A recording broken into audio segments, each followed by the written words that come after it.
A princípio, é um tema bastante desafiador, é um tema que muitas pessoas têm uma certa aversão, né? Vou colocar um pouquinho mais para cá. Microfone. Tem uma certa aversão e gostaria de, muitas vezes, tapar os ouvidos a esse tema. Mas é um tema importante. Se ele não fosse importante, não estava escrito na palavra de Deus. Então é importante e nós devemos aprender sobre esse assunto. E o tema vai falar sobre o cristão, Deus e o dinheiro. O cristão, Deus e o dinheiro. E aí eu fiz um banner, acho que os irmãos viram lá no grupo da igreja. A ideia era montar um trono aqui, com um coração bem grande, vermelho atrás. O banner lá está assim, tá? Um coração bem grande, vermelho, um trono na frente e escrito: quem está ocupando o trono do seu coração? Seria uma dinâmica importante, interessante, mas os irmãos fiquem com essa dinâmica em vossas mentes, tá bom? Não visualizando aqui, mas no seu coração e na sua mente, você tentando imaginar essa proposta, tá bom? E o texto base está em Timóteo, capítulo 6, verso 6. Timóteo 6 e verso 6.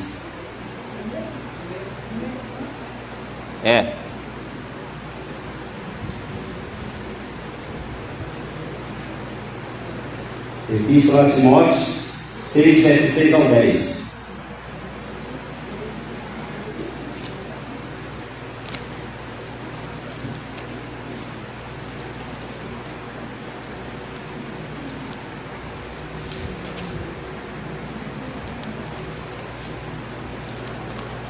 Acharam aí?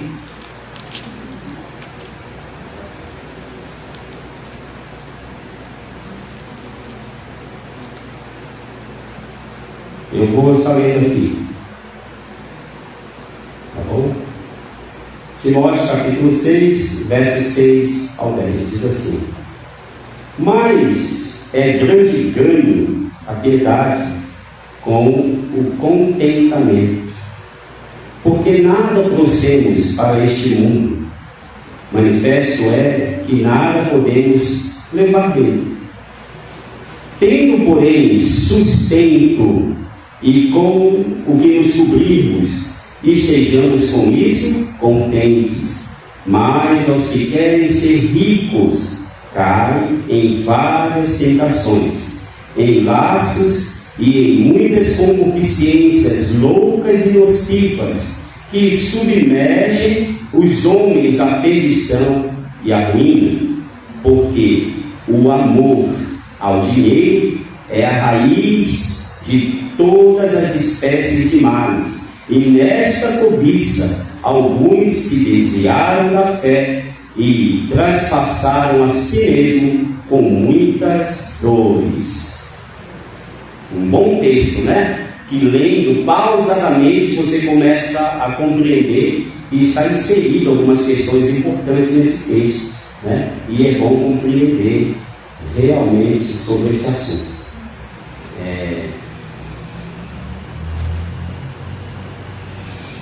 O dinheiro é um dos assuntos que mais divide opiniões na igreja. Não tenha dúvida disso. O dinheiro é um dos assuntos que mais divide opinião na igreja e também na sociedade, claro. Porém, no meio cristão, alguns dizem o seguinte: crente tem que ser rico, porque Deus é rico. Outros dizem ser pobre. Ser pobre é muito mais espiritual. A pobreza nos leva a buscar a Deus com mais intensidade. Outros vivem com medo. Se eu não dizimar, a vaca vai para o brejo. É isso? Se eu não dizimar, a vaca vai para o brejo, vai desandar. E agora eu vou te contar uma questão da vaca vai para o brejo. Certa vez, um missionário visitando uma fazenda, ele chegou naquele lugar, um lugar pobre e muito pobre, pobre de maré. E ao deixar ali a mensagem que ele precisava deixar, pouca coisa se ofereceu para ele, porque na casa não tinha muita coisa, estava tudo muito desorganizado, tudo muito triste, uma aparência de penúria. E aí ele disse assim para aquele pai de família: como que é a vida de vocês aqui?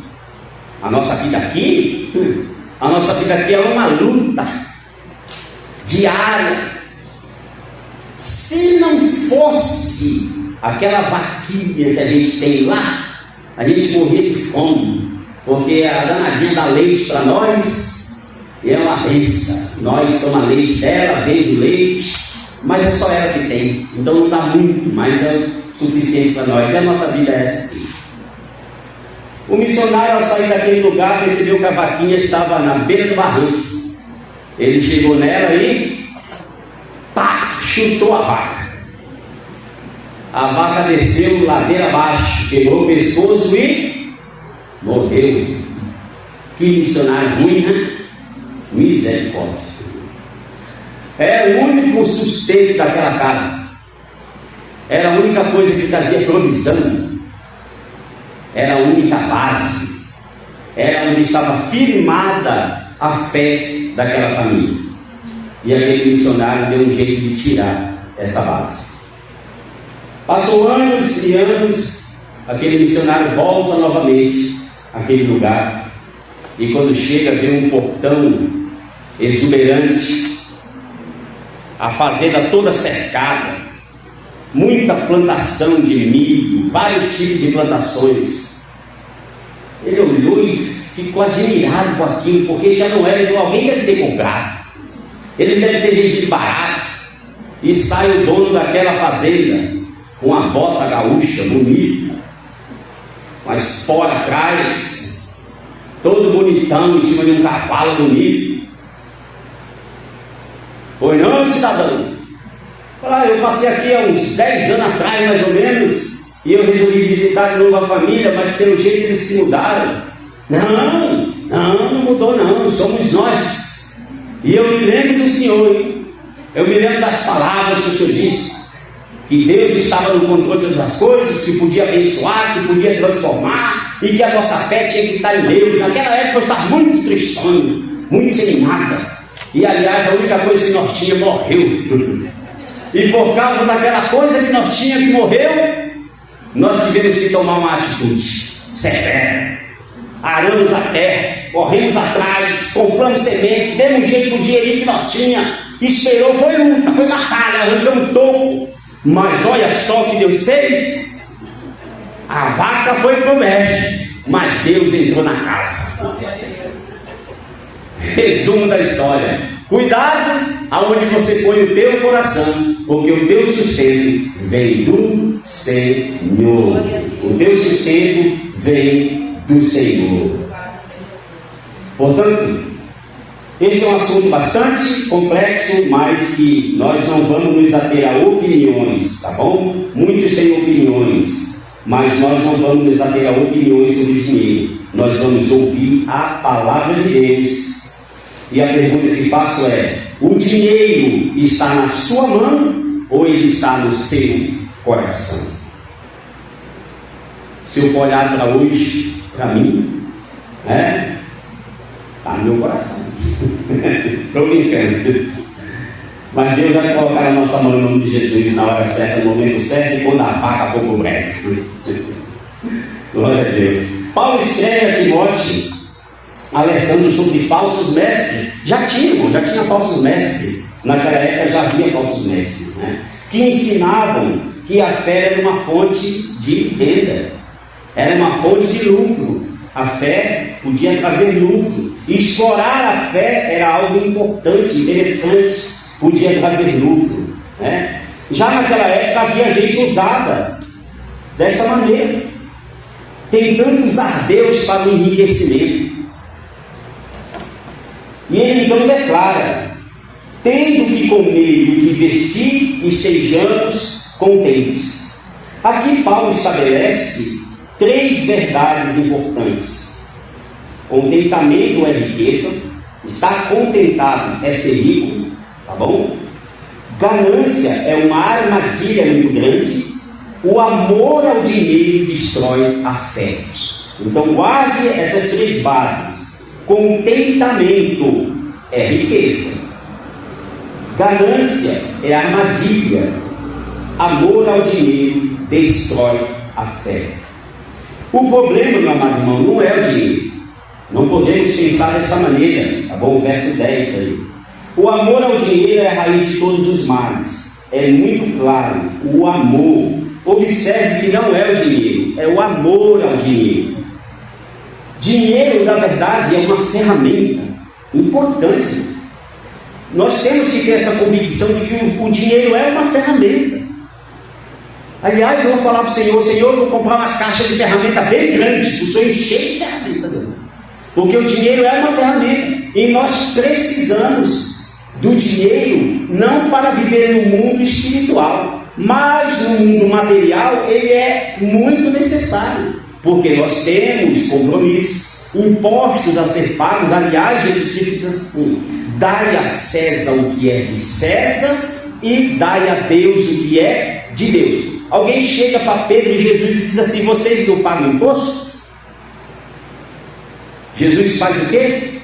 Pedro, tu é especialista nesse negócio aí. Vai lá pescar, pega um peixe, abre a boca do peixe e lá vai ter uma moeda. Que coisa, né? Peixe ganancioso. Tanta coisa para comer, para comer uma moeda. Ele tira a moeda, estou brincando, ele tira a moeda da boca do peixe e leva para Jesus. Aí Jesus vira a moeda. Quem é que está aqui na foto? Estampado na moeda? César. Então dai a César o que é de César. O que Jesus falou? Cumpra, pague os seus impostos, cumpra os seus compromissos, mas não se esqueça de Deus. Deus honrará você genuinamente, grandiosamente, honrará a mim, eu sei, genuinamente, grandiosamente, encherá nossos celeiros, mas nós temos que entender que isto para Deus não é nada. Então nós temos que dar a Deus o que é de Deus e dar a César o que é de César. Então nós podemos orar com a seguinte autoridade: Senhor, providencie em nossas vidas o recurso financeiro, saúde, sabedoria para trabalhar e ganhar, porque nós precisamos honrar a César com o que é dele. Mas nós precisamos também honrar o Senhor com o que é do Senhor. Então o dinheiro não é pecado, é necessário ter o dinheiro, né?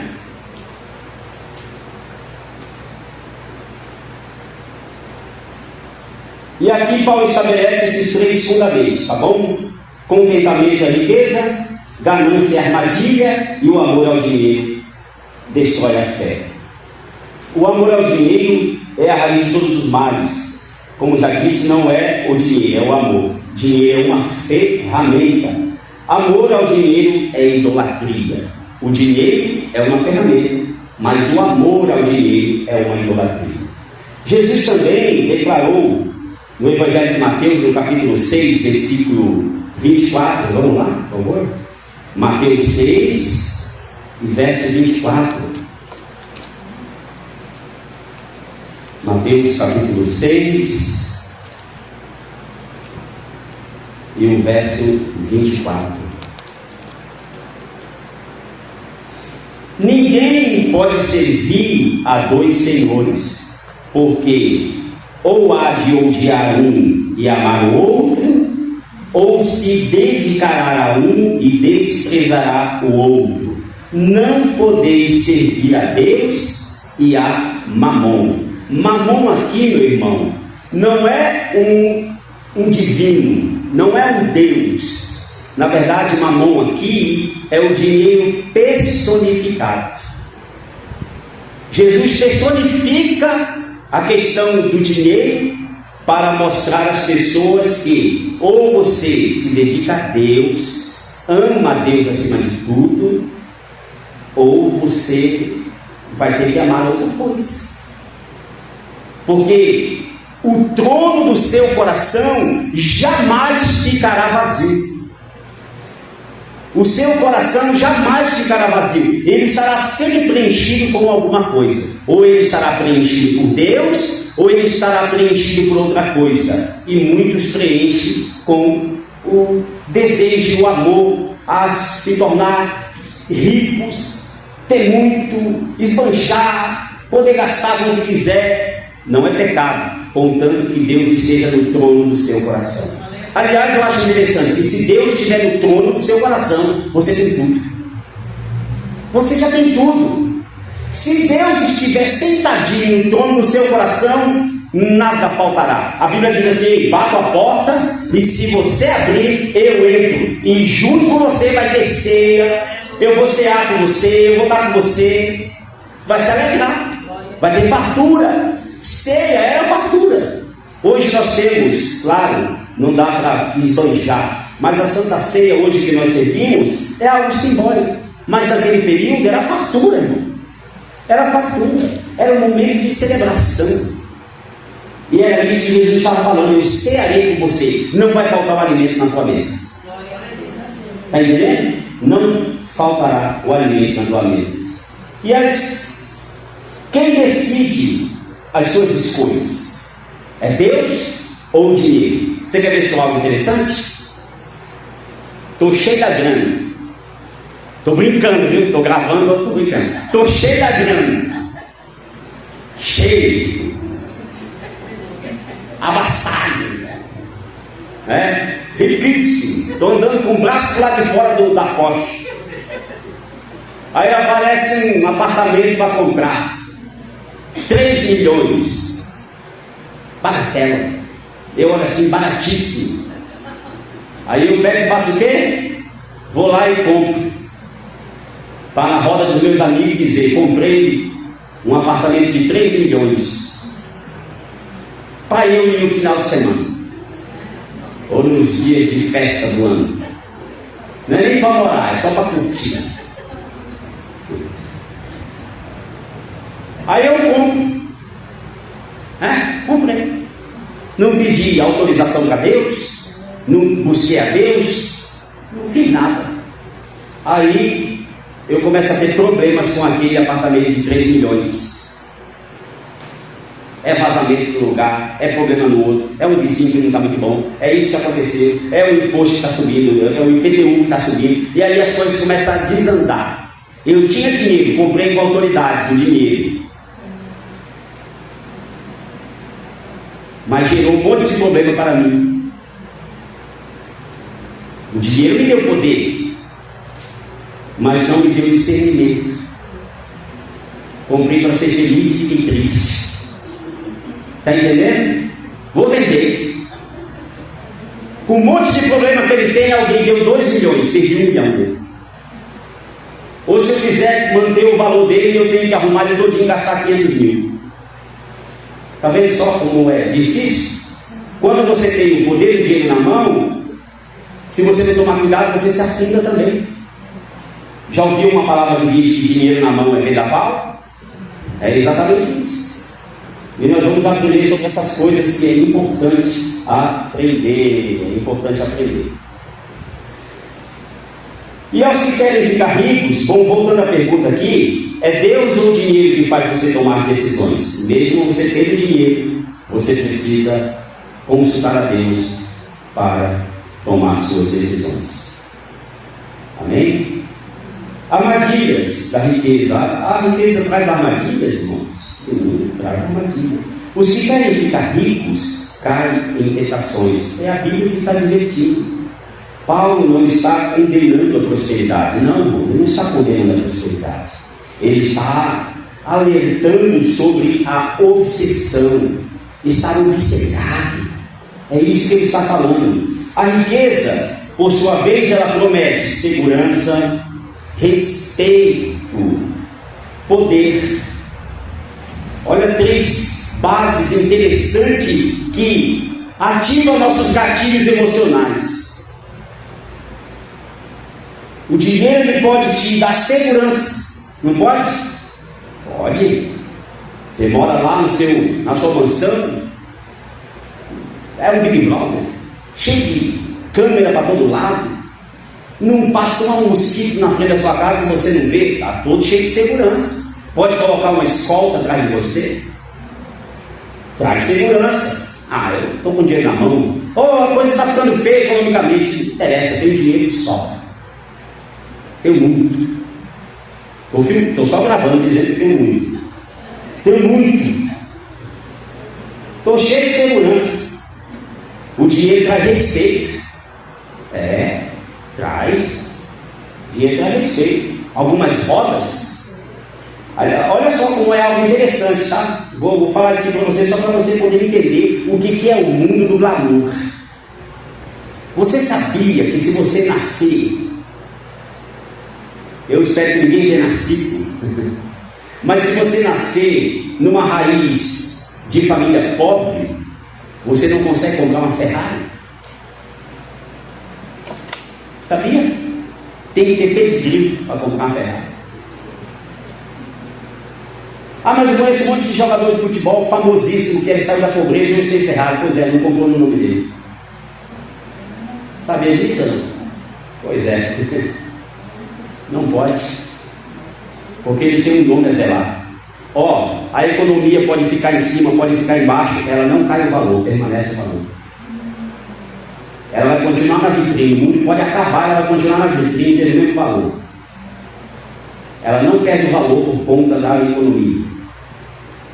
Você não vai ver comercial de Ferrari na televisão de pobre.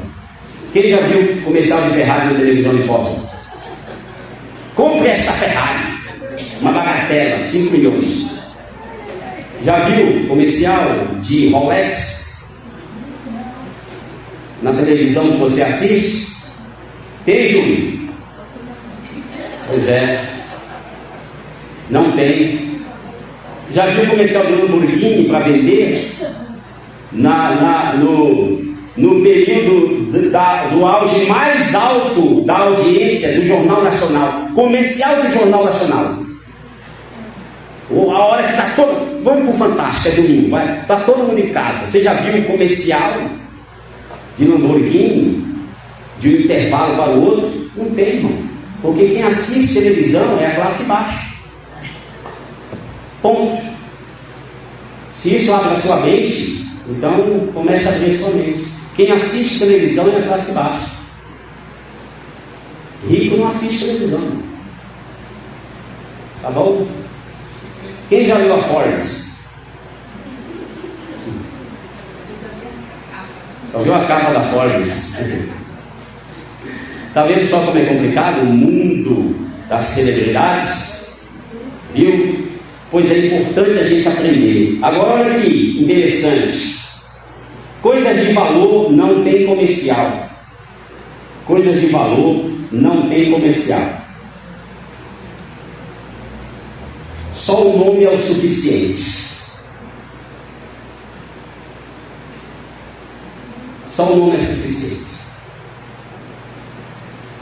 Mas traz respeito, traz poder, traz. Mas só Deus, agora é interessante, e aqui você glorifica a Deus, porque você também não vai ver comercial falando de Jesus no intervalo do Fantástico. Tá bom? Você não vai ver. Só Deus. O que o dinheiro traz? Respeito, segurança e poder. Mas Deus traz paz, salvação e vida eterna. Algo totalmente acima disso tudo que nós já ouvimos até agora. O dinheiro não pode te dar vida eterna. Alguém diz os historiadores que Alexandre o Grande, que grande não tinha nada, ele era pequenininho. Alexandre o Grande, grande nos seus feitos, mas na estatura ele era pequeno. Diz os historiadores que ele, ao morrer, pediu para ser enterrado com os braços para o lado de fora do caixão. Já ouviu essa história em algum lugar? Para poder dizer assim: daqui não estou levando nada. Porque o dinheiro não pode te dar a vida eterna. Não pode, de forma alguma. Steve Jobs, alguém perguntou para ele qual era a coisa mais cara que ele podia entender que existia. Ele disse: a cama do hospital onde eu estou. Porque todo o dinheiro que eu tenho não é capaz de me tirar de lá. Está vendo? Mas Deus pode trazer paz, salvação e vida eterna. E eu glorifico ao Senhor por todas essas coisas. Temos exemplos? Temos exemplos. O jovem rico, né? Lá no capítulo 19 de Mateus, retrata a história de um jovem. Ele se aproxima de Jesus e faz uma pergunta para ele que todos vocês sabem: Senhor, o que farei para herdar a vida eterna? Jesus, sabendo onde estava o coração dele, disse para ele: pega todos os teus bens. Não foi nem um pedacinho não, tá? Pega todos os teus bens, vende e reparte com os pobres. Reparte, pega todos os teus bens e reparte com os pobres. Naquela hora que Jesus falou aquilo para ele, a cabeça dele declinou. Ficou triste. Ele tinha dinheiro, mas o dinheiro tinha mais. Ele era dono da fortuna, mas era aprisionado pelas suas riquezas. Se Deus, amado irmão, hoje pedisse para você o que você mais ama nesta vida, você entregaria para Ele? Se hoje Deus aparecesse para você no seu quarto e falasse para você assim: filho, eu quero o que você mais ama, você daria o teu Isaac para Deus? Qual é o Isaac que você tem no teu coração hoje? Você conseguiria fazer isso? Pois aquele jovem não pôde fazer, porque o coração dele estava preso, e ele se levantou e foi embora. Mas não é pecado ser rico, não. O rico pode ser salvo? Quem entende que o rico pode ser salvo? E o salvo pode ser rico? Pode. O rico pode ser salvo, claro. Nós temos exemplos? Temos exemplo de Zaqueu. Zaqueu era rico e ele foi salvo. A salvação entrou na casa dele, foi até julgado. Jesus chega na casa de Zaqueu. Julgaram Jesus: como que pode entrar na casa deste homem? Mas Jesus entrou lá porque encontrou um rico com um coração quebrantado. Olha, pode falar. Quem falou? José de Arimateia. José de Arimateia, meu irmão. Rico, mas um discípulo fiel. E cedeu o túmulo dele para Jesus. Cedeu o jazigo onde seria enterrado para Jesus. O mais caro que existia, né? Eu acho tão bonito quando eu ouço sobre esse assunto, que é até interessante, que existe uma questão, talvez entre os judeus, não sei, mas dizem que no passado, quando o pai de família estava almoçando com a família e ele tinha que se levantar às pressas para resolver algo de imediato, naquele momento do almoço, ele pegava um lenço e colocava dobrado em cima da mesa, dizendo assim: não saio da mesa que eu vou só aqui e volto já. Quando ele não voltasse, quando ele não ia voltar, ele amassava o lenço de qualquer jeito, jogava em cima da mesa e saía. Aí eu acho bonito isso, porque isso se repete lá no túmulo de Jesus. Ele ressuscita, poderia ter deixado o quê? Tudo bagunçado, né? Mas a Bíblia diz que ele pegou o lenço e dobrou e colocou em cima do túmulo.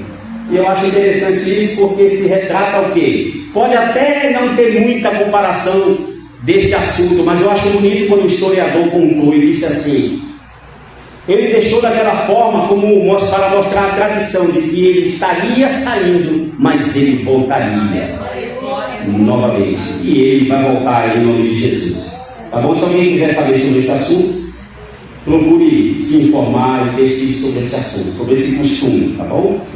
Mas vamos continuar aqui, vamos continuar a falar sobre o que estamos falando. José de Arimateia, Salomão, riquíssimo, nos ensinou que tudo é vaidade sem Deus. Tudo que você possa ter na vida, se Deus não estiver, se torna vaidade. O problema não é possuir, o problema é confiar naquilo que você possui. Você possuir não é errado, mas confiar é um problema. Mas existe um princípio importante da generosidade, né? E esse princípio da generosidade, Paulo ensina em 2ª Epístola de Coríntios, capítulo 9, versículo 7. Deus ama a quem dá com alegria. E eu não quero fazer isso aqui agora uma ponte para dizer que você tem que tirar todo o dinheiro do seu bolso e dar. Não é isso que eu estou falando. Eu estou falando que quando você fizer, faça com alegria. Não por constrangimento. Não porque alguém falou que se você não fizer, Deus vai te matar. Não faça isso. Quando você fizer algo para alguém, ou para a comunidade que você participe, ou seja lá onde for, quando você fizer, faça com alegria. É isso que Paulo está ensinando na 2ª Epístola aos Coríntios, capítulo 9, versículo 7. Deus ama quem dá com alegria. Dar por medo não é fé, não.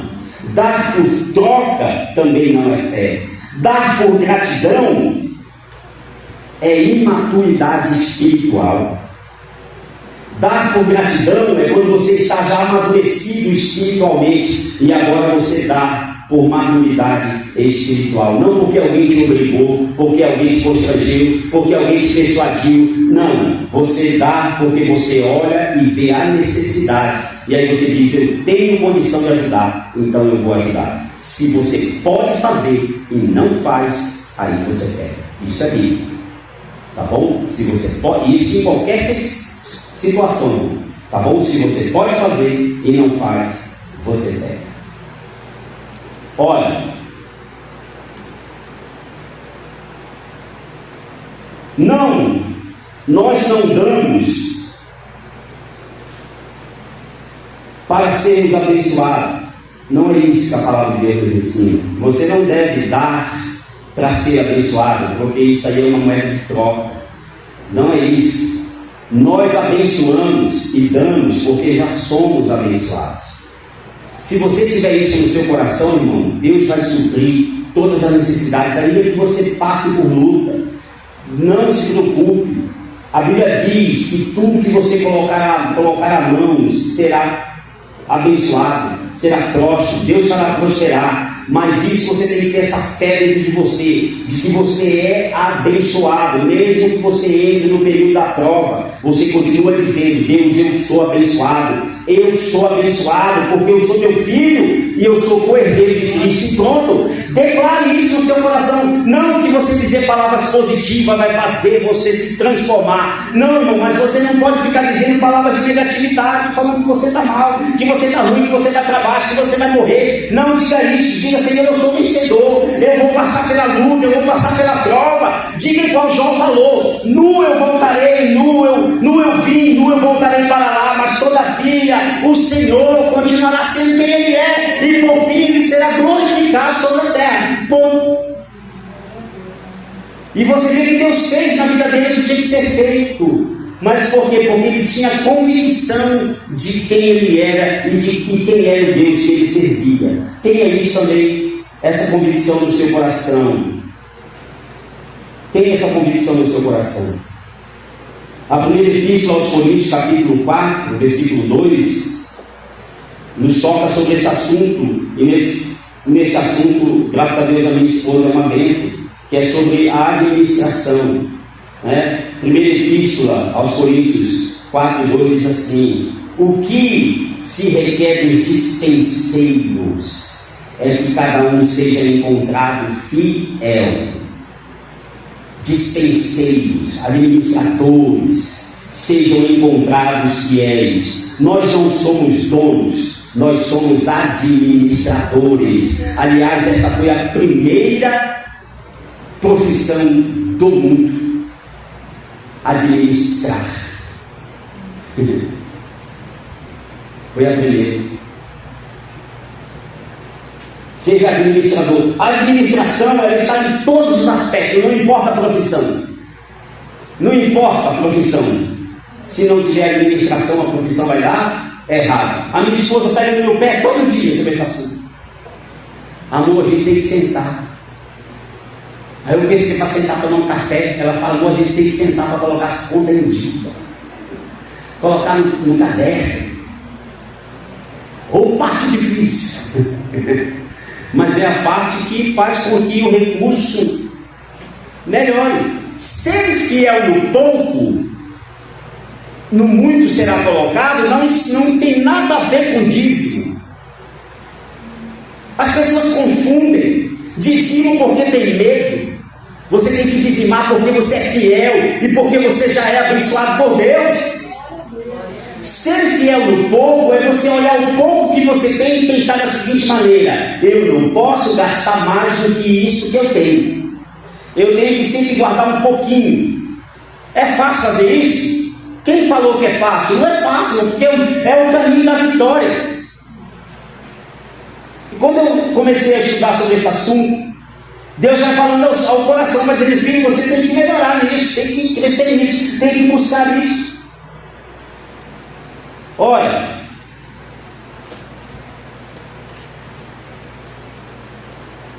nós não somos donos, somos administradores.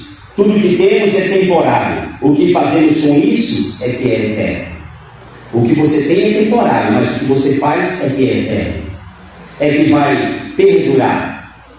Tá bom? Para as próximas gerações poder compreender e entender. Podemos aplicar na prática. Trabalhe com excelência. Opa! Não viva para impressionar. Olha, eu não posso, mas eu vou fazer porque eu preciso mostrar que eu posso. Não idolatre segurança financeira. Não faça isso. Não. Seja generoso intencionalmente, não obrigatoriamente. Ensinar os filhos a honrar a Deus com seus recursos. Já desde pequenininho a minha esposa falava para o meu filho assim: filho, você ganhou essa moedinha, você tem que tirar o dízimo. Você tem que fazer isso. Você tem que... Era assim ou não era, Pedro Miguel? Não era? Pois é. Ensinando, mostrando, tem que ter esse equilíbrio. Deus não glorifica a miséria, e isso eu glorifico ao Senhor, porque Ele não glorifica a miséria, mas também Ele não idolatra a riqueza. Ele não glorifica a miséria, mas Ele não idolatra a riqueza. Deus examina o coração. Dinheiro não define sua espiritualidade, mas revela a sua prioridade. Para concluir, imagine dois homens. Um morreu pobre, mas cheio de Deus. Outro morreu milionário, mas vazio de Deus. Quem realmente era rico?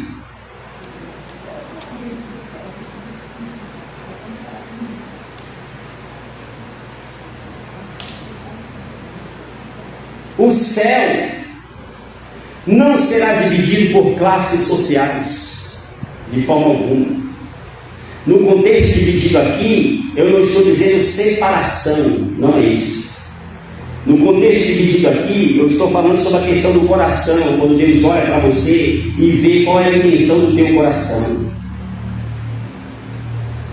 Decisões é o que o Senhor vai olhar e ver no teu coração quais foram as suas decisões relacionadas à sua vida espiritual e material.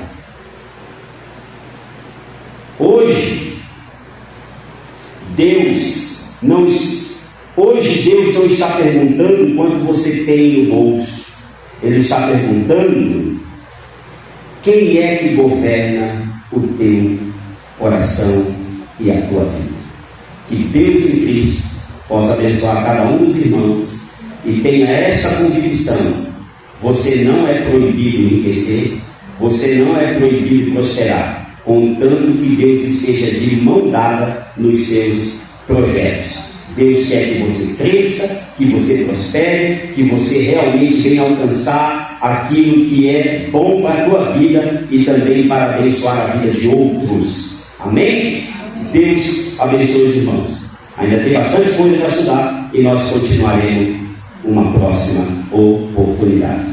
Que Deus abençoe a cada um dos irmãos. E como isso aqui vai para as redes sociais em nome de Jesus, eu faço o convite a você que ouviu essa pregação neste momento para colocar Deus em primeiro lugar na sua vida e Deus com toda certeza suprirá as suas necessidades. Nós estamos localizados na rua Salvador Ripoli, número 15, na Santa Luzia, Vale do Sol, aqui em Ribeirão Pires. Com toda certeza é um bom lugar para você ouvir a palavra de Deus e aguardamos por você. Deus abençoe a sua vida e a sua família em nome de Jesus.